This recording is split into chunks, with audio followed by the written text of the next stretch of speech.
Assalamualaikum warahmatullahi wabarakatuh.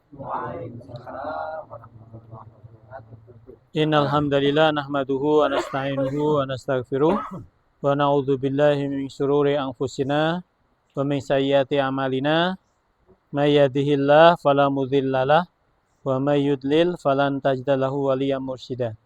Asyhadu an la ilaha illallah wahdahu la syarikalah wa asyhadu anna Muhammadan abduhu wa rasuluh la nabiyya wa la rasula ba'dah. Allahumma sholli wa sallim wa barik ala Muhammadin wa ala alihi wa ashabi wa man tabi'ahum bi ihsanin ila yaumiddin amma ba'd. Masya Allah kan wa ma lam yasha' lam yakun. Apapun yang dikehendaki oleh Allah pasti terjadi, dan yang tidak dikehendaki oleh Allah tidak mungkin terjadi.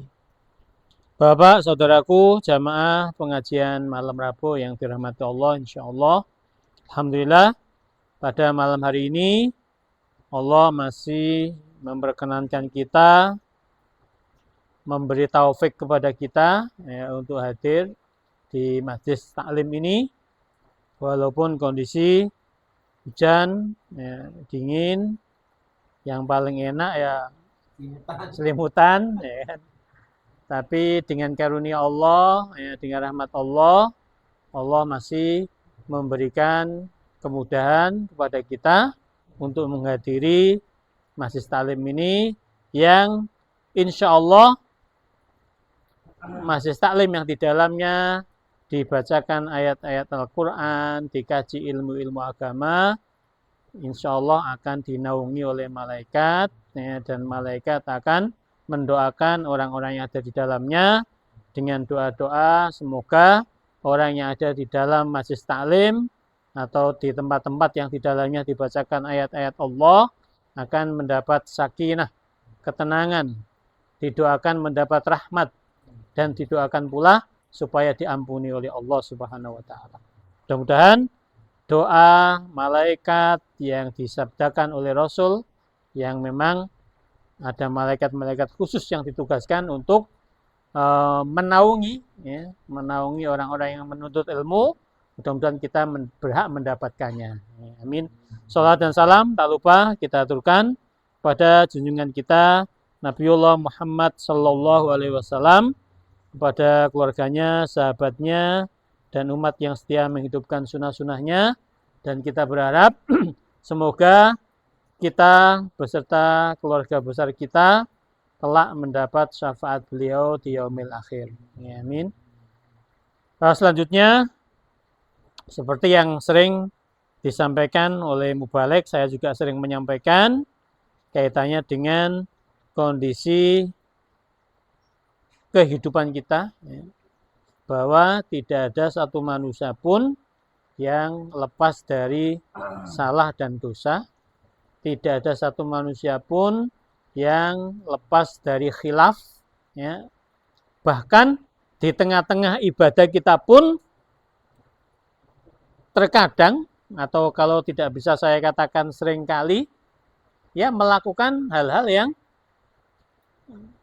khilaf, ya. Ya, contoh yang sering saya sampaikan, sholat, ya, kita ibadah sholat, ya kan.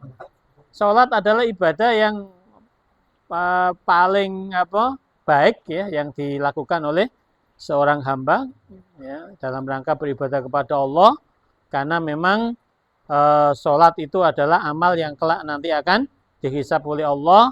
Itu pun saat orang melakukan sholat itu ya banyak melakukan khilafnya. Ya, saya katakan banyak melakukan khilafnya karena itulah kenyataan yang kita rasakan. Sholat tapi yang diingat bukan Allah, itu kan sebenarnya salah, itu kan. Ya, sholat kita itu hanya untuk Allah. Harusnya sholat kita itu harus khusyuk, kan begitu. Sholat kita itu harus konsen bahwa kita sedang menghadap Allah, bahwa kita sedang dialog dengan Allah. Kalau bisa saya gambarkan, ya, kalau saya lagi diajak ngomong oleh pejabat tinggi lah katakanlah, atau orang yang yang di atas saya, kemudian lagi dia ngobrol, pikiran saya kemana-mana, itu kan jan umpama di ketentaraan mungkin sudah di Ngeplok sama komandan itu, ya kan begitu, ya kan Ustaz. Kamu diajak ngomong pikirannya kemana-mana kan begitu. Ya, itulah kondisi yang kebanyakan kita alami. Jadi kita sholat, yakin bahwa kita sholat itu menghadap Allah, tapi pikiran kita kadang-kadang masih kemana-mana. Itulah kenapa saya katakan tadi bahwa dalam ibadah pun ya kadang kita tidak terlepas dari yang namanya khilaf, apalagi tidak sedang ibadah itu loh. Ya, oleh karena itulah maka kita harus merasa betul ya kita banyak berbuat salah ya. Maka salah satu di antara yang ada dalam doa yang kita baca di pagi dan sore hari yang dianjurkan oleh Rasul untuk selalu kita bacakan Abu ulaka bidzambi. Ya, aku mengakui dosaku. Ya. Faghfirli maka ampunilah aku. Ya, itu kenapa? Kita harus mengakui itu. Ya. Bahkan dalam sholat pun selesai sholat kita dituntunkan untuk istighfar kepada Allah. Itu juga saya baca, itu juga dalam rangka merasa bahwa ibadah kita itu belum sempurna. Ya, sehingga kita diajarkan oleh Rasul ketika selesai sholat bukan alhamdulillah, ya, tapi astagfirullah, astagfirullah, astagfirullah. Nah, dari sekian banyak keutamaan istighfar, nanti saya akan coba bacakan ulang ya bagaimana istighfar itu sebenarnya sesuatu yang memang tidak boleh lepas dari kehidupan kita sehari-hari. Bahkan Rasulullah Shallallahu Alaihi Wasallam sendiri menyampaikan dalam sebuah hadisnya, terkadang kata beliau, sesungguhnya aku terkadang merasakan kegalauan dalam hatiku. Dan sungguh aku beristighfar kepada Allah dalam satu hari 100 kali. Ya, jadi Rasul Shallallahu Alaihi Wasallam saja itu merasakan kadang-kadang dalam hatinya itu ada kegalauan, ada kelalaian, ya, dan beliau tutup itu dengan istighfar, apalagi kita. Ya. Jadi ini sebagai bukti juga betapa kita butuh istighfar kepada Allah. Kita butuh ampunan dari Allah. Maka segala hal yang dapat mendatangkan ampunan Allah, hendaklah seyogianya kita lakukan. Ya. Dan salah satunya adalah istighfar.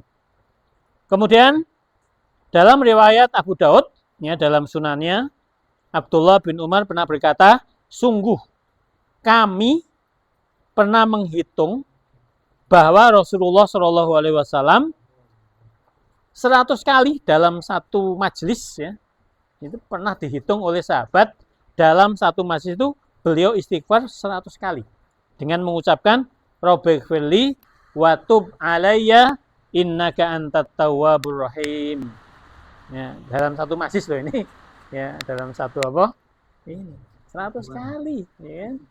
Dalam satu pertemuan, ya, Masya Allah. Ya Allah, kata Rasulullah, ampunilah aku dan berilah taubatmu kepadaku, sesungguhnya engkau maha memberi taubat dan maha penyayang. Syekhul Islam Ibnu Taimiyah rahimahullah berkata, seorang selalu berada di antara nikmat Allah Subhanahu wa taala yang wajib disyukurinya dan dosa yang menuntut taubat. Ini harus ada dalam diri manusia, ya. Yang pertama harus ada rasa syukur, ya, atas segala nikmat Allah, dan yang kedua harus ada keinginan untuk bertaubat.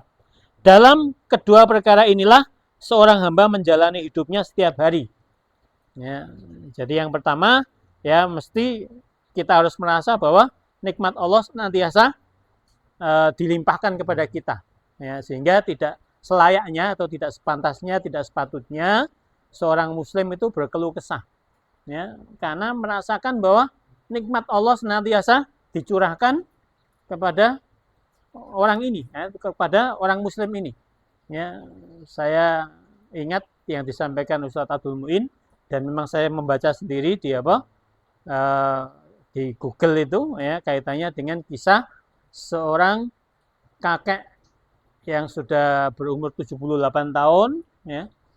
Beliau satu ketika sesak nafas, kemudian periksa ke rumah sakit, ternyata harus opnam, ya. Kemudian dibantu oksigen, ya, dibantu oksigen 24 jam. Ya, sudah 24 jam di apa? Rawat, sudah mulai pulih, kemudian diperbolehkan pulang. Ya, saat pulang kemudian disodori apa? Kwitansi pembayaran. Ternyata bayarannya itu 600 real.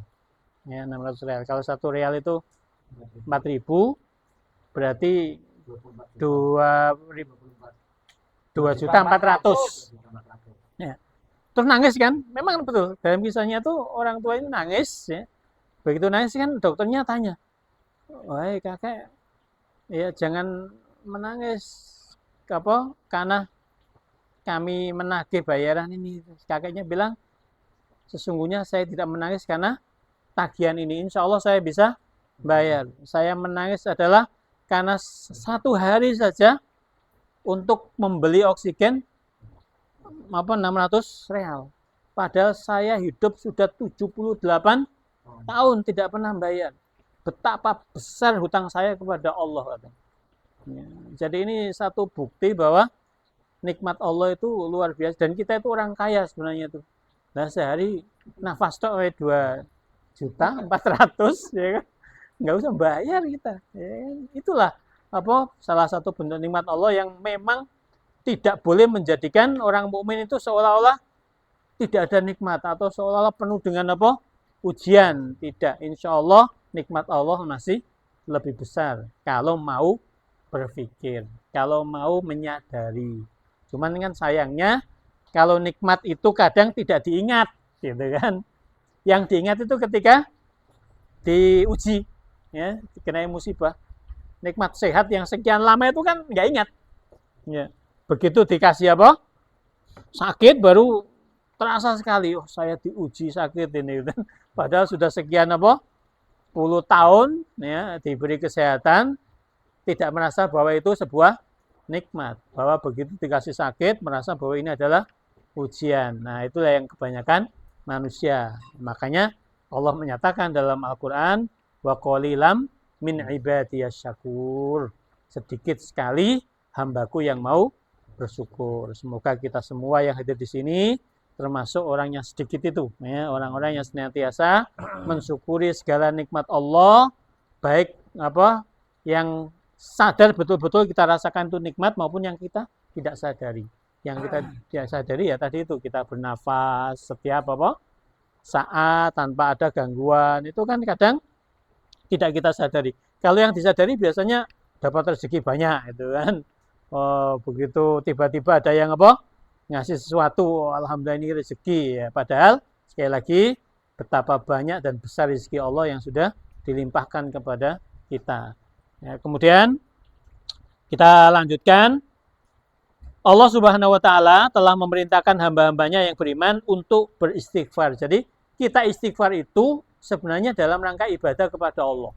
Dalam rangka kita melaksanakan perintah Allah, karena ada beberapa ayat yang memang Allah menyuruh supaya kita itu beristighfar kepada Allah. Sehingga ketika kita istighfar, ketika kita mohon ampun, itu pada dasarnya kita sedang melaksanakan perintah Allah. Oleh karena itu, istighfar itu tidak harus dilakukan saat kita merasa berbuat dosa, tidak. Ya. Tapi istighfar itu bisa dilakukan sebagai zikir kita kepada Allah. Ya. Karena apa? Ya Rasul mencontohkan seperti itu. Rasul itu ya salah satu makhluk Allah yang bahasanya itu yang terbaik, surganya juga yang paling tinggi, sekiranya berdosa pun sudah diampuni oleh Allah. Ya, tapi beliau tetap beristighfar kepada Allah. Ini menunjukkan bahwa Rasulullah SAW mengajarkan istighfar itu tidak harus saat kita merasa melakukan dosa. Ya. Itu lebih-lebih ya kan. Kalau kita merasakan dosa, kesalahan, itu lebih-lebih kita beristighfar. Tapi tidak merasa itu pun, tidak merasa berbuat dosa. Maksudnya ya seperti saat kita selesai sholat, ya selain istighfar 3 kali kan kita boleh ya beristighfar sebanyak-banyaknya, ya semampu yang bisa kita lakukan. Ya, karena apa? Kalau kita istighfar itu tidak kita biasakan waktu, itu kadang-kadang kelalen. Ya. Tapi kalau kita biasakan saya istighfar setiap selesai sholat sekian kali. Itu kan akan menjadi apa? Zikir, rutinitas kita, sehingga kita tidak lupa. Ya. Nah, contoh yang apa? Ya, Rasulullah ini, ya Rasulullah dalam sekali apa? Majelis duduk itu bisa beristighfar kepada Allah sampai 100 kali. Ya, kita kan ya kadang-kadang tidak bisa seperti itu. Ya kan? Maka kita harus punya waktu tadi itu, waktu yang kita sediakan khusus untuk beristighfar kepada Allah dalam rangka kita ya mengejar target yang oleh Rasulullah SAW dilakukan itu. Ya, kalau Rasul 100, maka kita harus 2 kalinya misalnya gitu kan. Setidaknya begitu, karena kita dosanya genah itu kan jelas gitu. Kalau Rasul yang dosanya sudah diampuni oleh Allah saja, istighfarnya 100. Lah kita yang jelas belum ada apa? Belum ada apa ini ya, jaminan ya kan? Apa dosa kita diampuni atau tidak itu belum ada jaminan, maka mestinya kita lebih banyak lagi. Di antara ayat-ayat yang menyebutkan kita diperintah oleh Allah untuk beristighfar adalah wastaghfirullah innallaha kana ghafurur rahima. Misalnya surat An-Nisa itu. Dan mohonlah ampun kepada Allah, ini kan perintah. Dan dalam perintah ini Bapak dan saudaraku semua, itu dalam kaidah apa? Hukum itu al-aslu fil amri lil wujub. Itu dalam kaidah usul fikih ya. Jadi asal perintah itu adalah wajib. Ya, kecuali ada dalil yang apa? Menunjukkan bahwa hal itu tidak wajib. Ya. Nah, nggak ada dalil yang menunjukkan bahwa istighfar itu nggak wajib, nggak ada, itu wajib. Jadi setiap orang Islam itu mesti mohon ampun kepada Allah. Seperti yang dicontohkan oleh Rasul itu sehari 100 kali minimal itu kan. Ya, maka kita harus beristighfar kepada Allah. Dan alhamdulillah kita sudah membiasakan setidaknya setiap kali selesai apa? Sholat, istighfar 3 kali, tapi ya mohon maaf kalau bisa jangan hanya setiap selesai sholat. Ya, mungkin ya 3 kali itu kan zikir yang apa? Dituntunkan ya kan. Tapi yang tidak dituntunkan dalam arti zikir yang apa? Yang bebas itu kan ada. Ya, jadi tidak harus apa? Ya, zikir itu hanya istighfar 3 kali saja enggak. Ya, kalau 3 kali saja ya kita enggak bisa mengejar apa?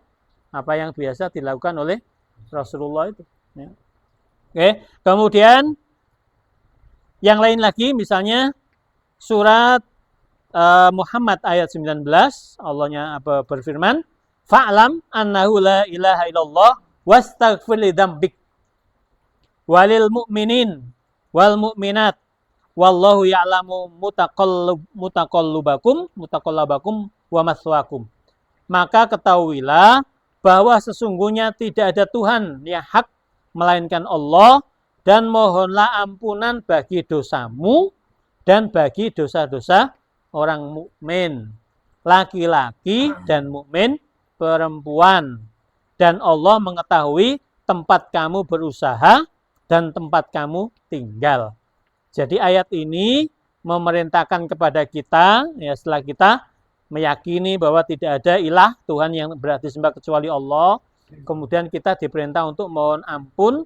Yang pertama dosa kita ya. Kemudian dosa orang-orang mukmin. Ini perintah ini ya.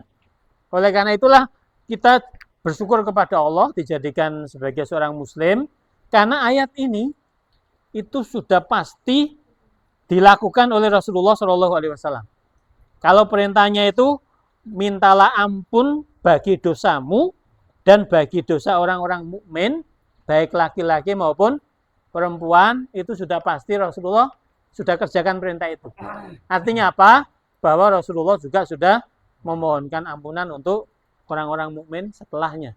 Ya, sehingga kita bersyukur dijadikan orang muslim, orang mukmin yang mendapatkan doa dari Rasulullah SAW. Oleh karena itu dalam setiap doa khutbah itu kan mesti Allahumma gfir lil muslimina wal muslimat dan seterusnya itu wal mu'minina wal mu'minat. Sebenarnya yang dituntunkan itu mohon ampun untuk kita dulu, baru untuk orang lain. Ya, seperti doa kita untuk orang tua kita kan mesti Rabbighfirli baru wali walidayya. Ya, jadi ya Allah ampunilah aku dan ampunilah kedua orang tuaku. Memang tuntunannya seperti itu dalam ayat ini. Ya. Allahumma gfir. Ya. Biasanya gitu kan. Rabbana gfir lana. Kan gitu kan. Ya Allah ampunilah dosa kami. Wal ikhwanina dan dosa saudara-saudara kami. Ya, ini tuntunan. Ya, kemudian ada ayat-ayat yang lain. Kita lewati saja. Kemudian yang perlu juga saya jelaskan di sini bahwa orang-orang yang memohonkan ampun kepada Allah ya, atau yang memohon ampun kepada Allah, orang yang memohon ampun kepada Allah itu mendapatkan banyak keutamaan. Ya. Di antaranya istighfar dapat mendatangkan rezeki. Ini sudah sering disampaikan oleh Mubalek ini. Ya. Di antara ayat yang menegaskan itu adalah surat Nuh. Ya. A'udzubillahi minasyaitonirrajim. Faqultu astaghfiru rabbakum innahu kana ghaffara yursil sama 'alaikum midrara wa yumtitkum bi amwali wa banin wa yaj'al lakum jannati wa yaj'al lakum anhara. Maka aku katakan, kata Nabi Nuh dalam ayat ini, aku katakan kepada mereka, kaumnya itu, mohonlah ampun kepada Tuhanmu. Sesungguhnya Dia, Allah, adalah Maha Pengampun. Kalau kamu mohon ampun, niscaya Dia, Allah, akan mengirimkan hujan kepadamu dengan lebat. Ya, hujan kepadamu dengan lebat. Kalau orang mau kata, koyone wis kakean hujan. Iya. Ya, maka ada yang menafsirkan hujan yang lebat itu ibarat rezeki yang terus mengalir, gitu kan, yang tidak pernah berhenti. Jadi orang yang istighfar itu akan diberikan rezeki yang terus menerus. Nah, itu ada juga yang menafsirkan seperti itu. Ya. Kemudian akan membanyakkan harta. Ya. Jadi kalau yang pertama tadi itu kalau ditafsirkan hujan yang yang deras itu rezeki. Rezeki itu kan macam-macam.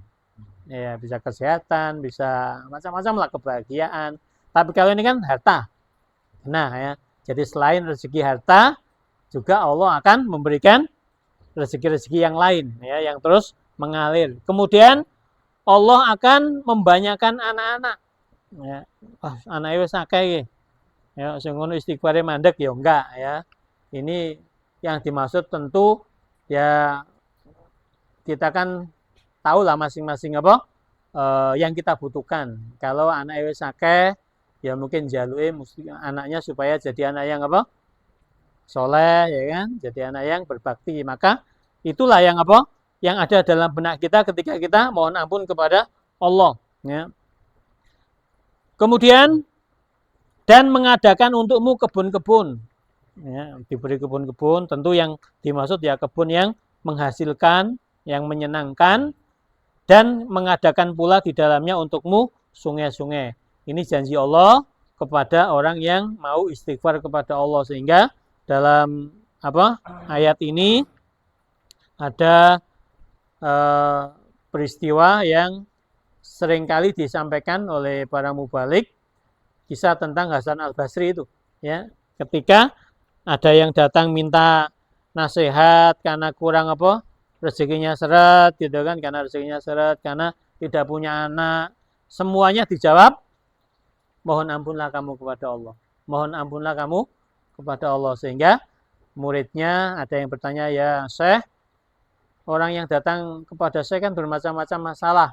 Kenapa hanya satu yang diberikan solusi, suruh istighfar? Kemudian Hasan Al-Basri membaca ayat ini. Bukankah dalam Al-Quran dengan istighfar itu bisa mendatangkan rezeki, bisa membanyakkan anak, ya, bahkan bisa mengadakan kebun dan sungai-sungai.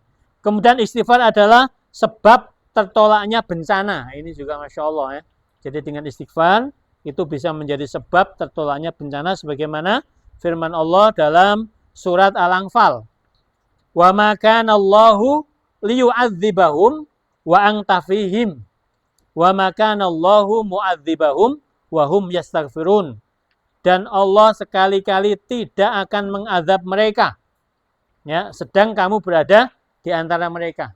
Ya, jadi selama ada Rasulullah, tidak mungkin Allah mengazab orang yang ada di sekitar Rasul. Ya, maksudnya seperti itu. Ya, tidak akan mengazab para sahabat.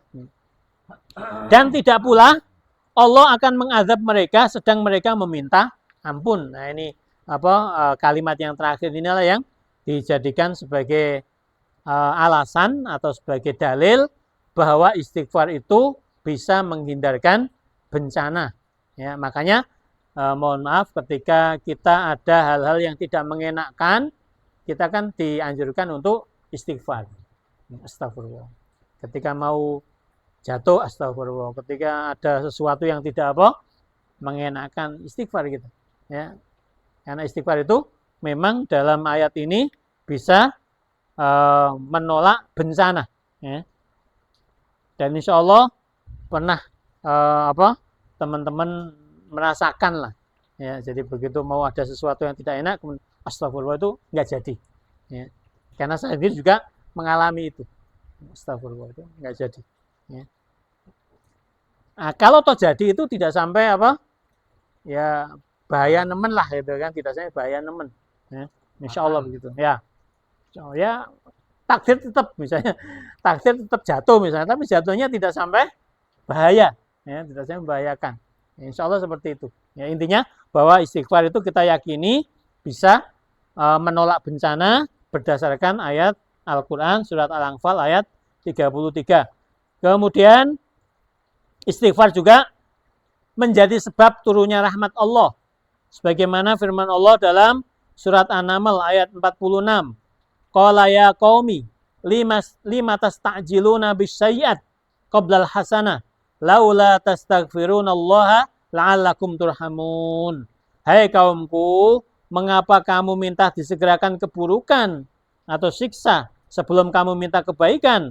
Hendaklah kamu meminta ampun kepada Allah agar kamu mendapat rahmat. Jadi istighfar dapat mendatangkan rahmat dari Allah Subhanahu wa taala. Kemudian istighfar dapat menghapus dosa di dalam majelis. Ya, jadi kita ini bermajelis seperti ini, itu dengan istighfar itu bisa sebagai penebus dosa kita. Ya, dan majelis yang dimaksud di sini bukan hanya majelis pengajian. Ya, intinya majelis itu duduk-duduk.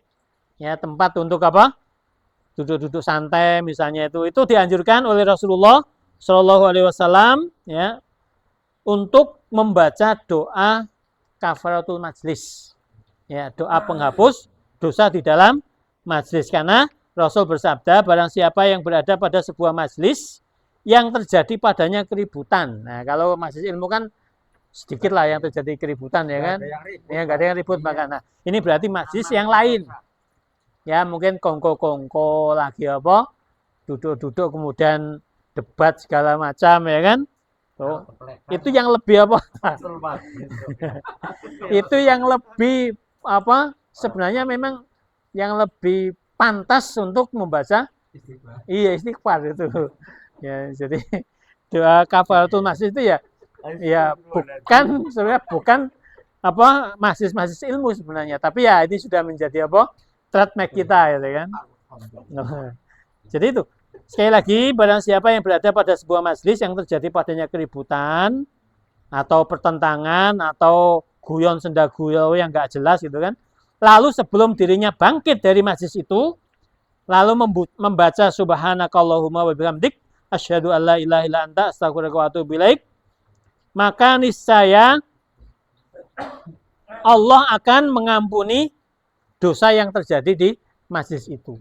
Nah ini kenapa disebut doa kafaratul majlis, doa penghapus dosa dalam majlis. Karena bacaan ini itu bisa menyebabkan atau bisa menghasilkan diampuninya dosa dalam majlis. Sekali lagi, barangkali kita kelalen, ya termasuk kondangan atau apa ya kan, kita duduk-duduk, apalagi sesama teman lama ya kan, kadang ngomongnya ya kemana-mana bisa jadi kan. Nah itu, dan itu sebenarnya nggak harus yuk mari kita tutup majelis kita ya, kayaknya kok ya sendiri-sendiri aja ya kan?